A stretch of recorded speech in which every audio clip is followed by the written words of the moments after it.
Welcome to ProjectME, the podcast. I'm your host, Tiffany Carter, the founder of ProjectME, multimillionaire entrepreneur, former TV newscaster, money-making expert, female empowerment speaker, and self-proclaimed office supply addict. My mission is to take the mystery out of making big money.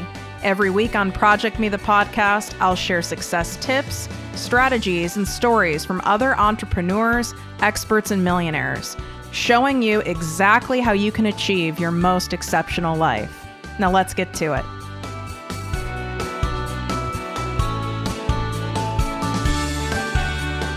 Exciting announcement for all of my listeners. I've officially opened my exclusive group, the ProjectME Passive Income Posse, to the public.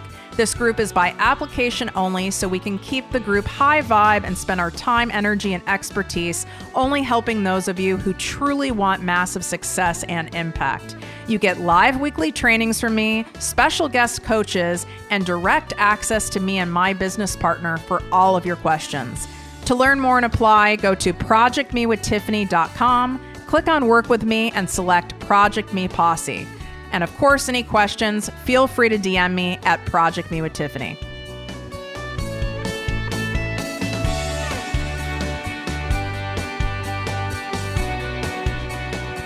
Welcome to the podcast and posse, ProjectME with Tiffany Carter. I'm your host, Tiffany, and welcome to 2020, bitches. So here's the thing. You see all the ads. Maybe your gym has been haunting you where it's like, new year, new you. And as much as we want to roll our eyes, I know all of us can kind of get caught up in it. Even though you might say, I refuse to do New Year's resolutions, there's some part of us that kind of tells ourselves the lie like, well, in 2020, I'm going to start doing this. I'm going to start doing that. I know it happens, but we don't do basic here on the ProjectME Posse and show. So I wanted to bring on an excellent top mindset expert who is a specialist in mindset shifts. I don't want you guys just to have like a temporary positive mindset that just lasts for a couple weeks. I want it to be permanent. So I brought on Lindsey Mango. I met her at an event we both were speaking at. Funny how she came from a background of having an accounting degree, tried every possible position, including, HR in the corporate world, and nothing stuck because the truth is she wasn't meant to be in the corporate world. So 3.5 years later into her business, here she is having great success doing exactly what she's meant to be doing. So there's a lesson right there. If you keep hopping job to job and trying a bunch of different positions and nothing is sticking, there's a pretty strong chance that you're meant to be doing something else. Let's welcome you to the show. What's up, girl? Hey, oh my gosh, I love it. So good. I'm so excited to be here. Well, first off, now that I went on some tangent about your corporate thing, because there's so many listeners right now that are still side hustling. They're in that zone where they're like, God, I'm not sure if I'm really meant to do this. I don't have enough credentials. I don't have enough followers. Like, who am I for people to listen to? Maybe I should keep my corporate job. Like, how did you know when you were like, okay, I need to pull the ripcord here and and go a completely different direction? Yeah. So I love that you're asking about this because I think this is such an important part of my story. And like you said, so many people connect with this part. So for me, I, jumped from job to job and I, kept thinking, I joke, it's like it was like I fell in love every time I found a new job. I was like, it's the one. And I would be so stoked about it. And then I would start it. And 3 months in, I was like, oh my gosh, I can't do this for the rest of my life. It would just smack me. And I was like, no. So, I would go on I would be like, okay, I got to keep it good for my resume. I would stay for 1 year and then I would leave. And so I just, it was kind of process of elimination. I was like, let me try this. Let me try this. Let me try this. And until I kind of had this come to Jesus moment where I looked at my track history or my track record and, I realized and I remembered that I'm a committed person. I knew that. I played sports my whole life. So I knew if I was committed to something, I was willing to show up for it for years. And I started looking at my like history, my job history, and I was like, something is wrong here. Like the way I'm making decisions to start a new job or do something different isn't working because I keep jumping from job to job. And I know if I found something that I was deeply passionate about, that I would work at it for years and I would be fully committed to it. And so I started to just question, why I was changing jobs and what I was really looking for, and started, looking at what I was actually passionate about. And so that kind of actually started me. I originally started in network marketing, but I wasn't one of those like build it, and then, start something different. I just started that. And then I actually met a life coach and I hired her. And, 3 months in, I was like, this is what I am meant to do for the world. And that's when I launched my business. So I feel like, there was no like straight path to getting where I am today. It was very much like a curvy, windy road. But I think just really taking a step back and taking responsibility for the decisions I was making and asking myself what I really wanted is what finally got me on the right path. Did you just like up and quit, or did you side hustle for a while in transition? So I hustled while I built my business. I just bought my first house all on my own. And so for me, I knew I was going to be successful, like in my soul. But for me, I saw my job as like an investor for my business and my coaching. So I was like, I'm going to show up to my job. And I know that if I can maximize the amount of time that I spend working on my business, I can create amazing results in minimal time. And I actually replaced my corporate salary within 6 months of starting my business and working my job at the same time. You guys, does that sound familiar to something I shared? That's one perspective shift I share with people in the straddling method that I came up with on how I went from employee to entrepreneur, is instead of being like begrudgingly like, oh, I wish I could quit my job. Oh, I hate it here. Oh, look at it in a different way of this is affording me to build this. Right? This is an investor. And even my other company, TLC Enterprises, I did the same thing, even though it's not, I'm not an employee. My other company was the investor for ProjectME with Tiffany Carter. And when you do that shift, the resentment kind of goes away, don't you think?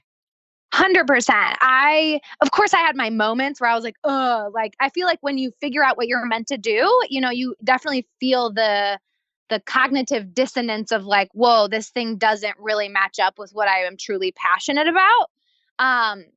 But I really just saw the opportunity in it and said, I have the opportunity every day to practice what I'm teaching people, which is to shift their perspective and shift their mindset and show up in a different way at my job every single day. And so not only did I see it as an investor, I just saw it as my like universal assignment to practice what I preached, because I thought, I'm going to have clients who come to me and are in situations that they're not happy about. And if I'm not capable of learning this lesson within myself, how the heck am I going to be able to show up in integrity and teach them how to do this? Exactly. So what do you think it was that allowed you to replace your employment income in 6 months? Because that was the exact trajectory of mine. I wouldn't go about it the exact same way today. I mean, I don't even know how I did it. I worked like 16 hours a day. Like I wouldn't go about it that way, but I didn't know any other way. What do you owe that success to? Like, how did you do it? That's rather fast. Totally. I think when I launched my coaching business, I was just so like ready and so all in on, making it a success. It was no longer like, maybe I'm going to try this thing again. If you treat your side hustle like a side hustle, it's going to create side hustle results, right? So I was like, okay, I have to start showing up to this like it's a 6-figure business from day one. And I feel like that impacted obviously the results that I created in a huge way. But I think I also made really risky decisions that were really uncomfortable to invest in myself and take different actions that I never would have taken in the past, which continued to help me elevate and become a different person at like such a high rate that I like just created massive results. And I also think I focused on what was most important. I think so often in business, people get so caught up in, like what should I be doing and trying like 50 different things. And my like one thing was I'm going to sign at the time one-on-one clients. That's the only thing I'm focused on doing. And so I was just taking focused action, moving that ball forward instead of getting distracted by, 50 other things that I could be doing. I just focused on the one thing I knew that was going to move my business forward and help me get out of my job. Yeah, because without that income, and that's your highest, truly, that's your highest that you can charge, period. I mean, because it truly is. I don't care what stage you're at. Your prices increase, right, over time. Mm-hmm. And that's truly my favorite thing to do. Like, I'll never not do private coaching. Like, even my coach who's worth $100 million, he still does it. Now, what he charges is $10,000 a month, Right. but it's so you charge more, but it's such a beautiful reward. So did you start this with like 0 followers on your social media platform? Like, where did you find the people? So I probably had around 1,500 followers on my Instagram and just like a pretty like normal, Facebook friends group, I would say. I had started, I always think it's important for people to know this because I think people see things and they're like overnight success, but I had started a network marketing business originally and I had started building a brand 6 months before that. Because I really, from day one, I understood that I was my brand. And so I was just sharing my story and like sharing my perspective. And so without realizing, I was kind of laying the groundwork of the interest in my coaching. And so when I launched, that definitely helped. But yeah, I just think for me, I don't feel like the amount of followers you have is what makes the difference. I feel like the connection that you make with the people that are in your following is what matters. And I think that I just did a pretty powerful job of, serving that following and really showing up for them and showing up like I was talking to 100,000 people instead of just like 1,000 people. And knowing that the people in that network were more than enough to help take me to the first level. Yeah, I mean, you guys, you can do the math. And well, you have an accounting degree, so you certainly can do the math better than me. I don't know about that anymore, but this is not my strong suit. I account money and I know how to use spreadsheets, but that's about it. But yeah, when you guys even do the math, let's just say you have 300 people, right? You don't need that many people in order for you to like bring on for, one-on-one coaching in order for you to start generating some serious income in your business. Like, it's math. Like, can you convert 10% of those 300 people? So that's, what is that? 3 people? Or is that 30 people? 30 I think it's people. 30. Yeah. So see what I mean, you guys? So that's 30 people, 10%. That's it. 30 people, think about if you had 30 clients. Like, you have to look at it in kind of a different way and make sure you know how to do your math, unlike me. So what made you focus on being a mindset shift strategist? Because you do have experience in quite a few areas of business. So you could have gone down on a path of using your accounting degree.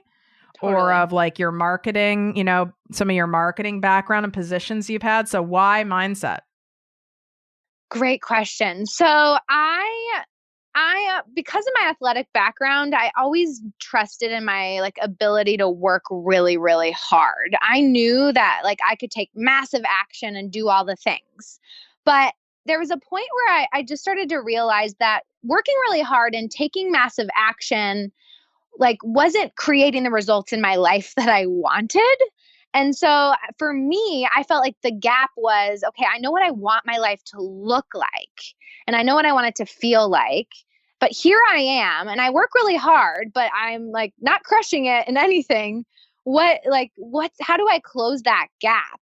And so for me, the biggest growing opportunity was shifting what was holding me back and getting out of my own way and really starting to show up as a different, like higher version of me. And that's what changed everything. So like my passion for this work developed from being a student of it and realizing that this was what I was missing. And it became like my greatest asset. And so it just, to me, it was the thing that changed everything. And I felt like it was magic. So I was like, everybody in the world has to understand this. And it's so, so powerful. So yeah, I don't know. I just feel like for me, I was the one standing in my own way. And when I figured out how to make my mind my greatest asset instead of my greatest liability, like everything has changed for me. And it does at each level too. That makes so much sense. I was just sharing with a mutual friend of ours that it doesn't matter, that I have millions in the bank, different things come up. And, I have a course, my first signature sales course that's launching January 2020 under this brand, which obviously this brand's a personal brand. I have launched God knows how many courses, made a lot of mistakes, had a lot of success, but my face wasn't, the attached to it, so to speak, even though I was involved.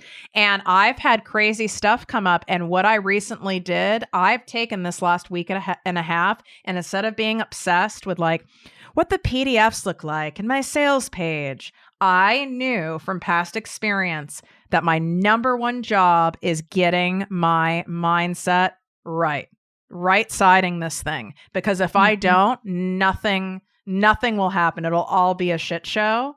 So it sounds like would you say mindset trumps even strategy a lot of times? I really wholeheartedly believe that, because I just, any result I've gotten in my life, I've never really taken quote unquote the right action. I don't think there is necessarily a right action. I just think if you have the right mindset backing up even messy action, even action that doesn't completely make sense, I feel like you can go so much further and create much bigger results than if you're just trying to take a bunch of strategy and implement it. I don't know. I think about it as an 80-20 rule. I think it's 80% mindset and 20% strategy. I would agree with you on that. And it sounds insane, especially to someone who's well, I don't even know where to begin.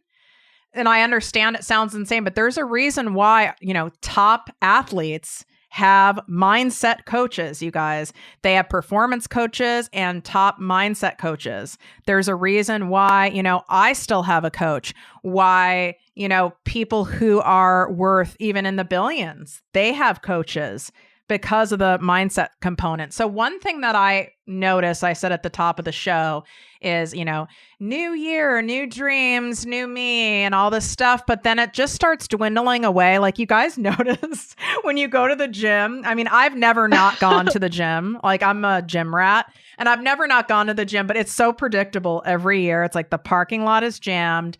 And then it's end of January, it starts lightening up. It doesn't even last a whole month anymore. What is your take on this whole New Year's mindset thing? People are really charged up for this short period of time, and then it goes away. Yeah, I think that to me, it's like a Band-Aid, right? And this is why I teach what I teach, why I teach mindset, because I feel like, putting a Band-Aid or using a diet pill to try and create long-term changes isn't going to work and isn't going to last. And so while I think there may be a very teeny tiny percentage of people who maybe started something at the new year and actually made the deep inner shifts that they needed to, I think that we have to look at, why am I deciding to make this change now? And what has held me back from actually making this change before the new year, right? We could have started these things in December. And I think really going to the heart of why you want to make the change and what's actually getting in your way and what's blocking you from doing the things is what's going to create lasting change, instead of just the 10-day commitment of, it's the New Year's and I got to go all in. Because I think that's the piece of it that people miss. And I used to do this too. I've always been into health in the gym as well. But I remember sometimes I'd be all right, I'm going to start back over on Monday. And what I realized was that mentality was actually what was keeping me from creating consistent, healthful, like results in my life, because it wasn't, it's kind of like that saying, if you get one, like a tire goes flat, you don't slash the other tires, right? Like the idea is like, what small changes can you make every single day? And who do you have to be to make those changes in order to create lasting change? Because again, the reason why you're starting over is probably the exact reason why you don't have the result you want in your life. Ooh, I like that. That's so freaking true.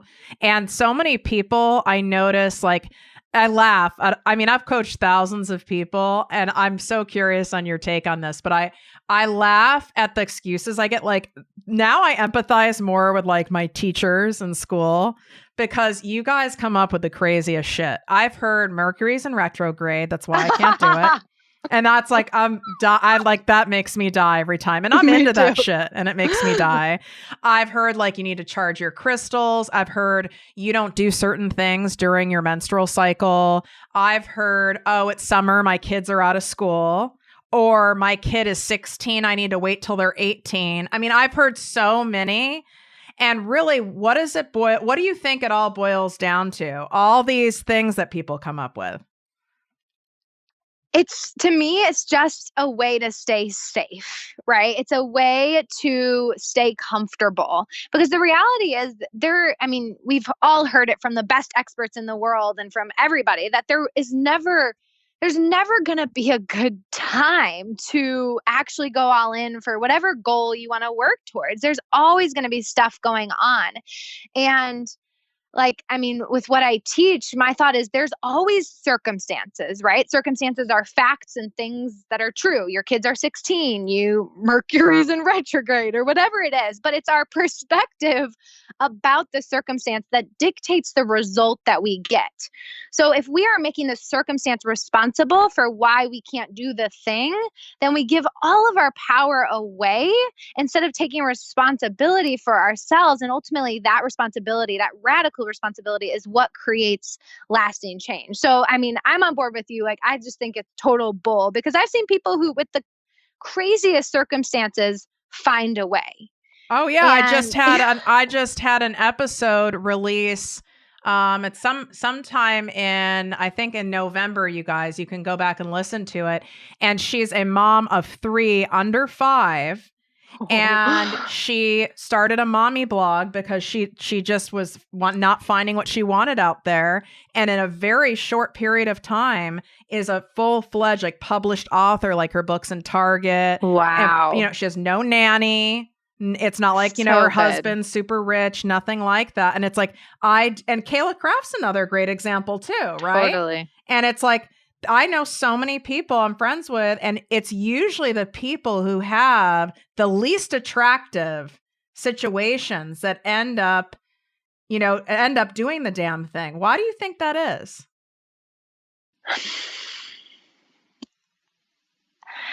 I think it's because the people who get what they want in life are the people that don't allow their circumstances to dictate what happens. And so I think, I guess if you look at my situation, my circumstances were probably more ripe than most people. Like, I don't have kids. I just bought my own house, but I didn't, have a ton on my plate at the time. But I feel like the people who are always telling the success stories are the ones who decided that, like, yesterday was the time to finally make a change and not tomorrow when things are more convenient. And so I don't know. I think it's our ego's way of keeping us stuck. I think it's our inner critic, our whatever, our mindset is wanting to keep us exactly where we are, where it's comfortable. And so if there's a circumstance that could potentially be something that's easy to blame, and you're not doing your mindset work, you are easily going to throw it in the way of what you're trying to do.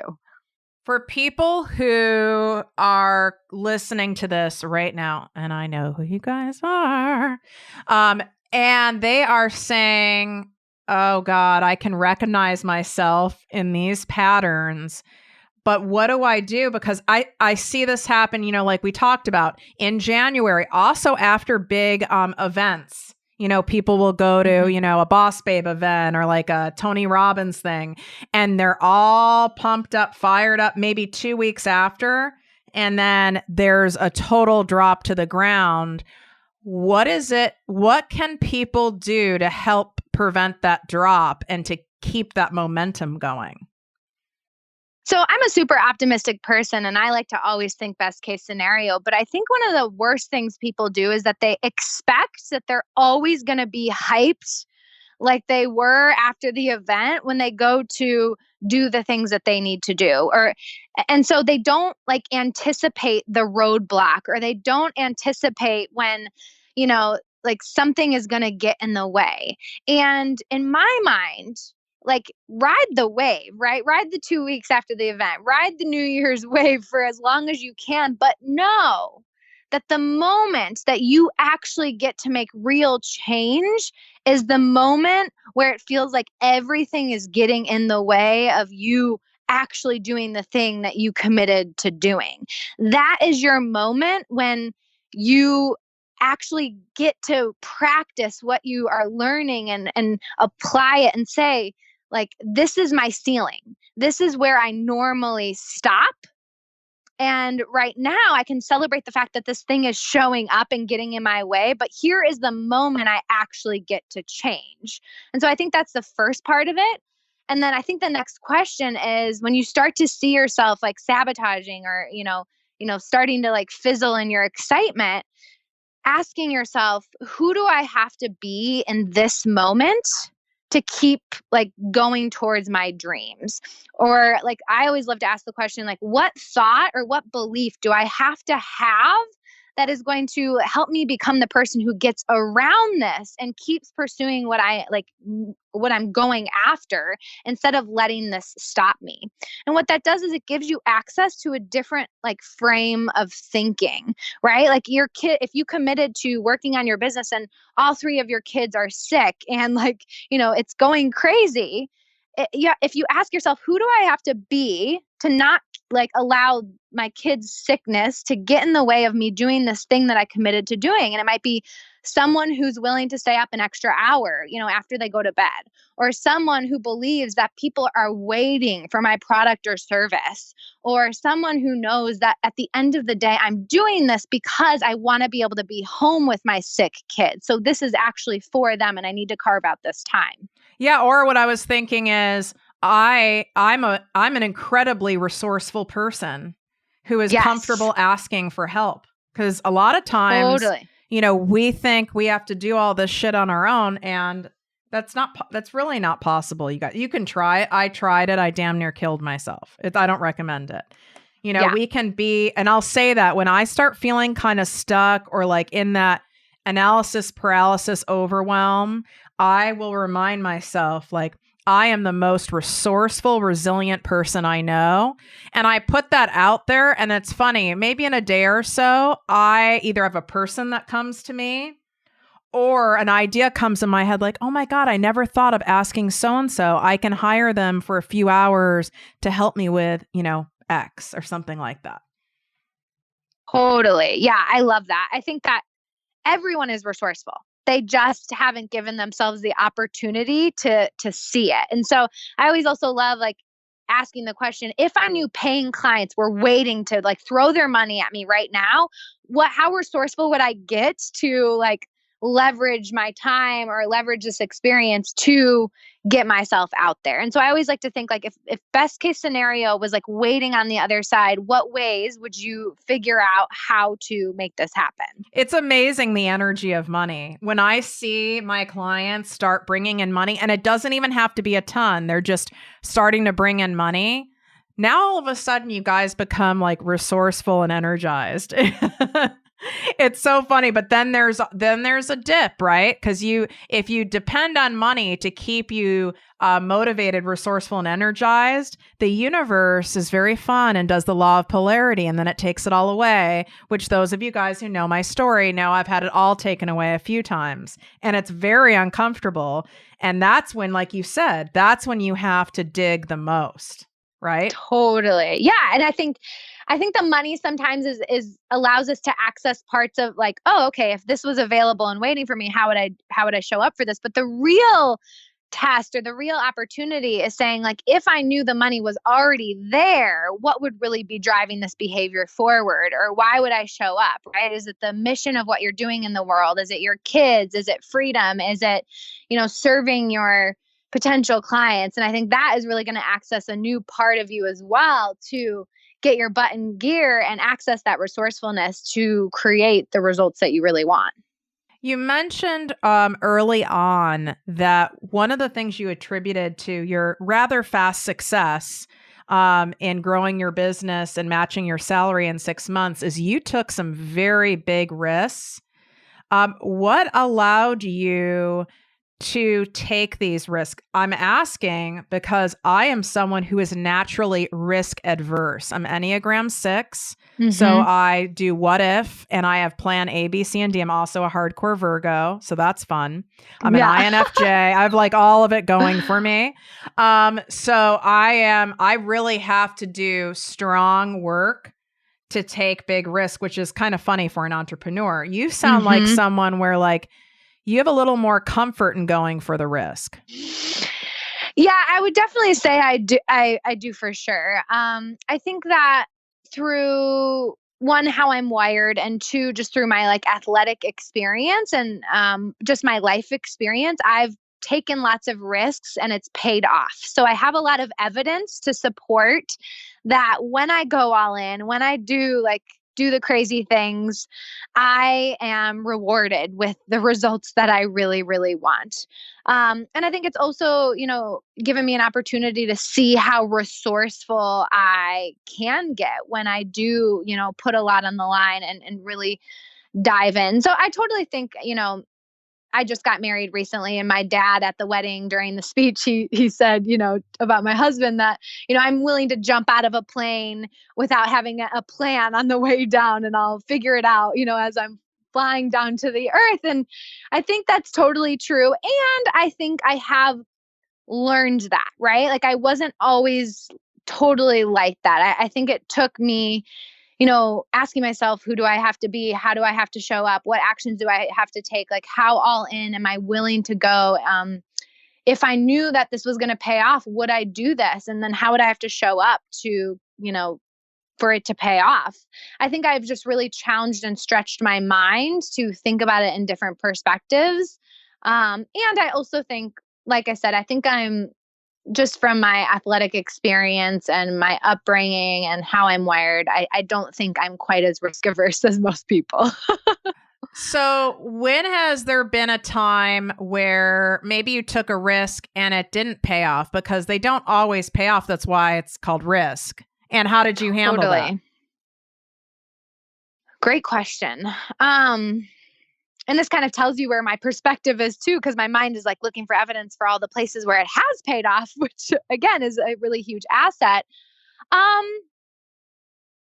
Okay, I hired a Facebook ads team or a Facebook ads guy who was great at what he did. And it was a fairly large investment, and I didn't necessarily get the return that I wanted. And I think for me, I take responsibility for where I was at when I made that investment, that it probably wasn't the right time. I wasn't, the right leader yet to lead the way on that or understood enough about Facebook ads to really do that. And so, I would say that is an example where I definitely lost time, lost money, lost opportunity. And I think my perspective always is that I really don't believe there's such thing as wasted money. Like, I think that there's a lesson. There's a lesson in that. There was something that I needed to learn the hard way, which I don't think everybody has to do that. But I think, every single mistake I've made or every single investment, whether it be time, money, energy that I made that I realized that wasn't a good risk to take, I learned something from. And those learning lessons, I think sometimes are invaluable, although we'd love to avoid them. Don't necessarily, sometimes we do have to learn that way. So I think and when we learn, when it hits our pocketbook, it is cemented in your brain for life.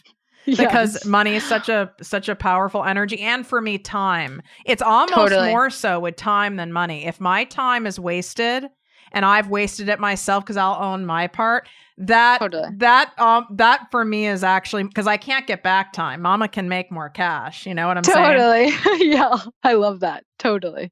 An issue, a situation, a condition that many of the listeners, and myself included, do struggle with is procrastination. And I always say procrastination is fear in disguise. And we're so creative, we humans, and all the things that how we procrastinate and what we justify. Like, I call mine active procrastination. I've even coined a term, you guys. Oh, I love that. What I mean by that is I will be doing other things other than the thing that I'm avoiding. So I will do the laundry. I will go to the grocery store. I might pay some bills. I might write a social media post, right?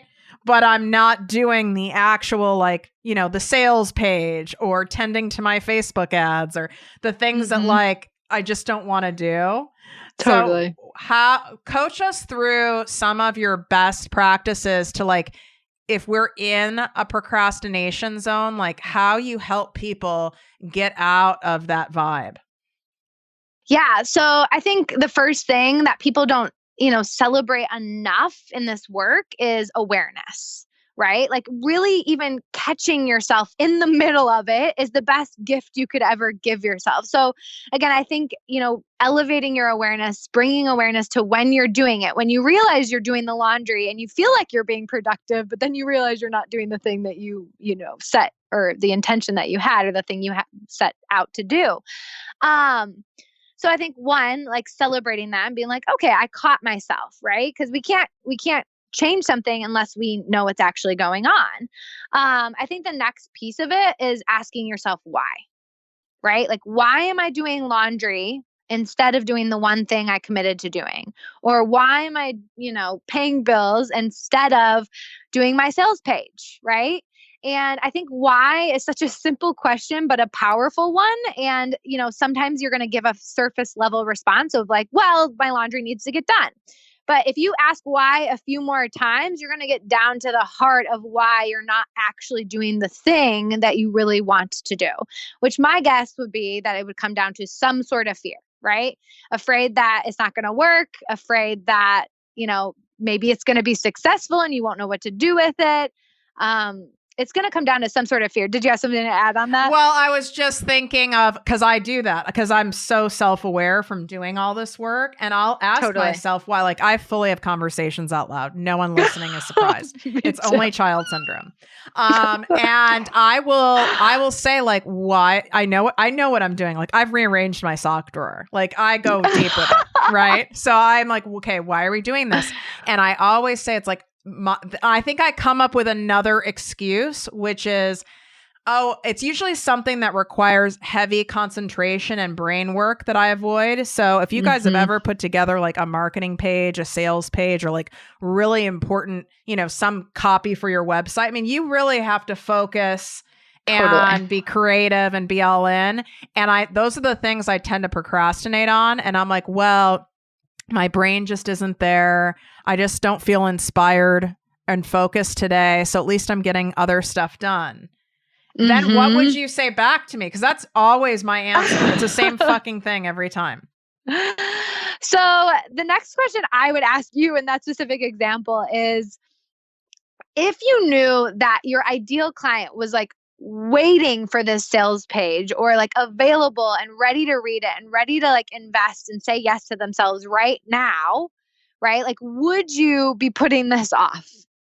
Oh, that's such a tough one for me. I hope if you guys are loving this, first off, like, she's coaching me live and I'm being very vulnerable about something I'm like terrified over. Take a screenshot right now, share it in your social media, and tag me at ProjectME with Tiffany, and tag Lindsey at Lindsey Mango _ LINDSEY, mango like the fruit _ So we know if you guys are loving this like live coaching and this deep dive into mindset for 2020. So say your question again, because now I just distracted myself. Yeah, I said, there, you did it just now. Say exactly. If they were waiting. Okay. Aren't I convenient? I already distracted from my answer. This is what's tricky for me. Money is no longer, don't get me wrong, I love money.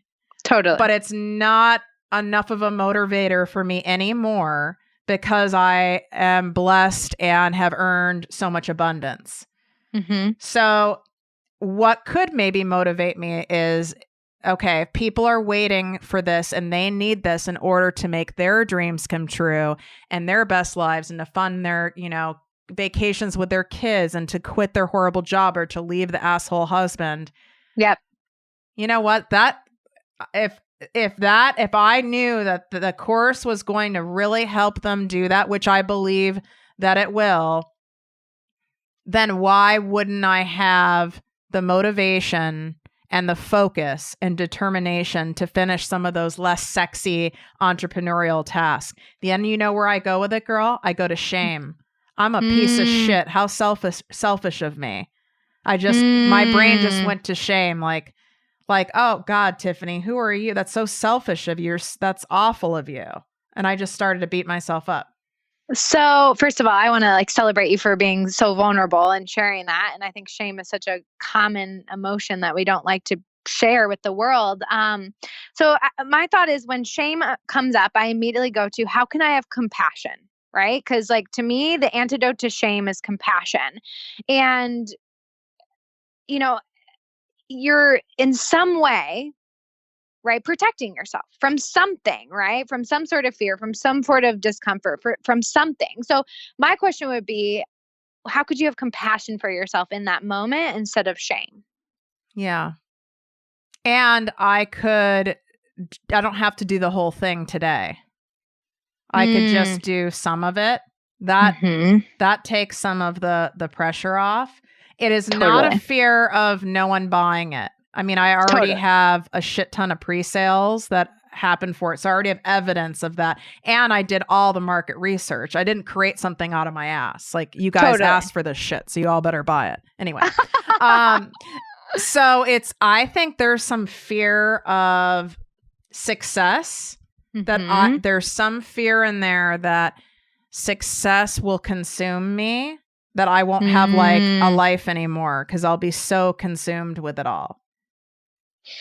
So good. So then my question is, how can you have compassion, right? Somewhere in your life, this fear of success has kept you safe, right? And small in some way. So how can you have compassion and be like, okay, Tiffany, I see that keeping yourself smaller, not going as big as you wanted to go, is a way that you've kept yourself safe from overworking and having time for yourself.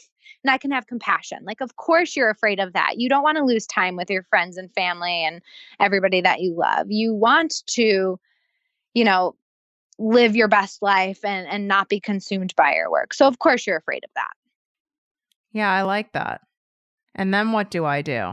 Do you think, is that does that compassion put me in a different state so then it allows me to move out of procrastination?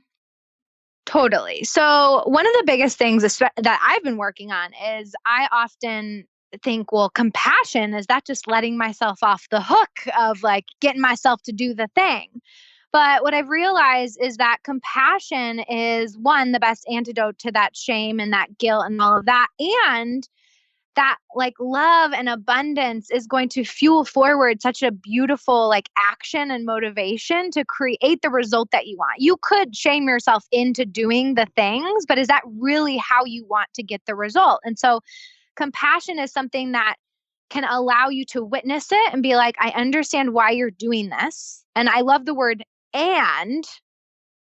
This doesn't have to be true. I still want to serve these people, and filling in the blank of, I understand this is why you're doing this, and this isn't helping me impact the women that I want to help.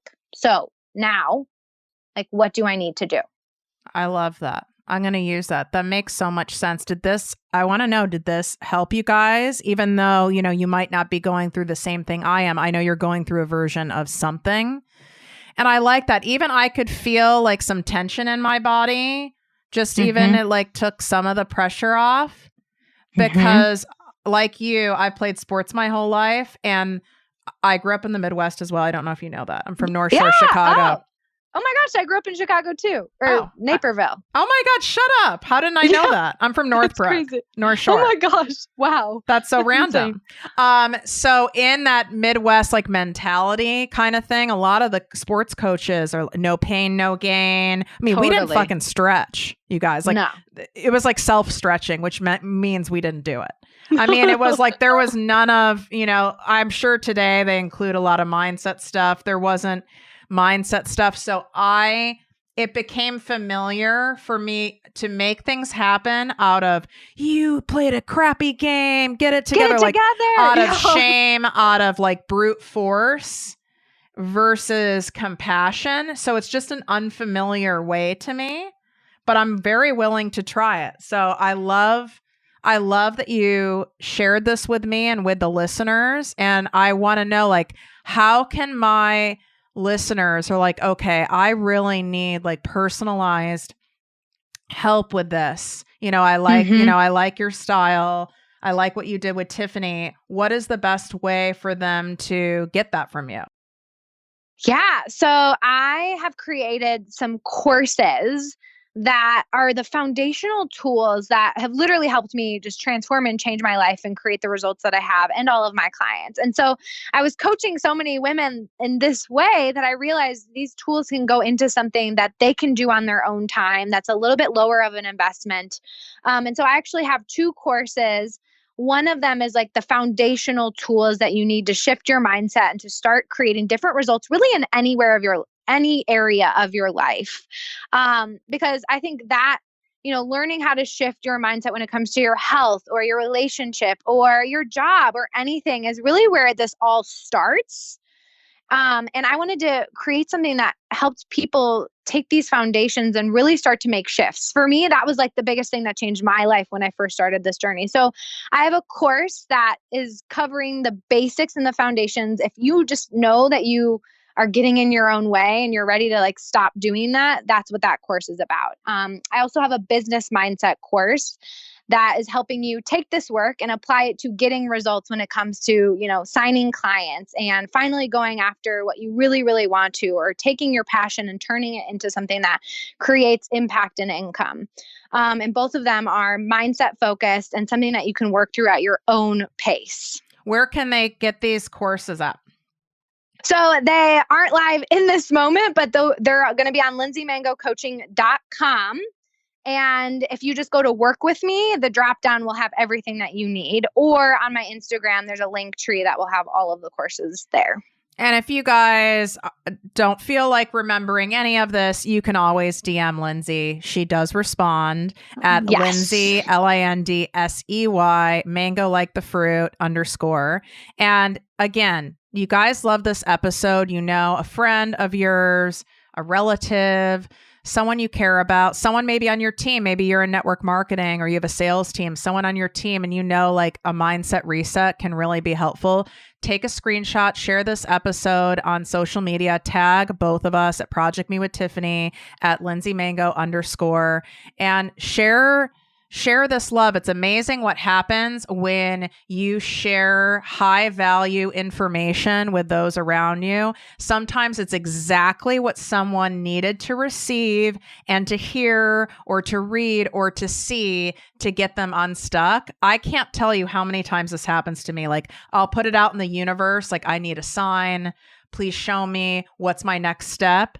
And it comes in like the weirdest ways, like randomly, randomly someone I don't even know that well. Sometimes it's like a listener will be like, oh, have you ever heard of this girl's show? She reminds me of you. This episode is amazing. And then I listen to it and I'm like, wow, that's exactly what I needed to hear. So good. I love that so much. And I think it also, we all are on this growth journey. And I think sometimes you never know who's in your network who is like you unless you put something out there that they can connect with too. So true. Well, thank you for your time, for coming on and sharing your wisdom, and for giving me a little coaching session that I needed. That was very random and impromptu, but I loved every second of it. Thank you. Thank you. Bye, hon. Bye. If you enjoyed this podcast, please write a 5-star review on iTunes. Not only will this make me super happy, but it will allow more listeners to find our special show. Simply help me help others.